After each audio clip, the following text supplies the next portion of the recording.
ஷங்கர் அவர்கள் ஒரு பெரிய கம்பேக் கொடுத்துருக்காங்க கேம் சேஞ்சர் திரைப்படம் மூலமாக. இதனால் கமல்ஹாசன் ரசிகர்கள் சம கோபத்தில் இருக்காங்க. இதை பற்றி ரொம்ப டீட்டெயிலாக தான் பேச போகிறோம். ஸோ கேம் சேஞ்சர் திரைப்படம் கம்ப்ளீட்டாக இந்தியன் 2 திரைப்படம் மாதிரி தான் இருக்கும். இதுலேயும் நிறைய கரப்ஷனை பற்றி பேசியிருப்பாங்க. ஆனால் இந்தியன் 2 திரைப்படத்திலும் நிறைய கரப்ஷனை பற்றி தான் பேசினாங்க.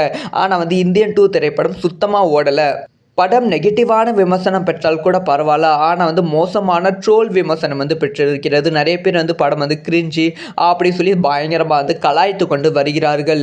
ஸோ ஆனால் கேம் சேஞ்சர் திரைப்படத்தை அந்த மாதிரி எந்த வித விமர்சனம் வராமல் ஒரு பயங்கரமான திரைப்படமாக கொடுத்து ராம் சரணுக்கு ஒரு பெரிய ஹிட் நம்ம ஷங்கர் அவர்கள் கொடுத்துருக்காங்க. அதனால் கமல்ஹாசன் ரசிகர்கள் ராம் சரண் மீது செம கோபத்தில் இருக்காங்க. ட்விட்டரில் இந்தியன் 2 திரைப்படத்தை தோல்வி திரைப்படமாக ஆக்கிட்டு கேம் சேஞ்சர் திரைப்படத்தை வெற்றி திரைப்படமாக ஆக்கியிருக்கீங்களே, இது உங்களுக்கே நியாயமா இருக்கா அப்படிங்கிற விமர்சனத்தையும் வைத்திருக்காங்க. இதுக்கு பல கமல்ஹாசன் ரசிகர்களும் ஷங்கர் ரசிகர்களும் என்ன சொல்கிறாங்கன்னா, இது எதேச்சா நடந்த சம்பவம் தான். ஷங்கர் அவர்கள் ஒரு தவறும் பண்ணியிருக்காங்க. ஏன்னா இந்தியன் 2 திரைப்படம் எடுத்துக்கொண்டு இருக்கும் சமயத்தில் கேம் சேஞ்சர் திரைப்படத்தில் கான்சன்ட்ரேஷன் பண்ணிட்டு இருந்தாங்க.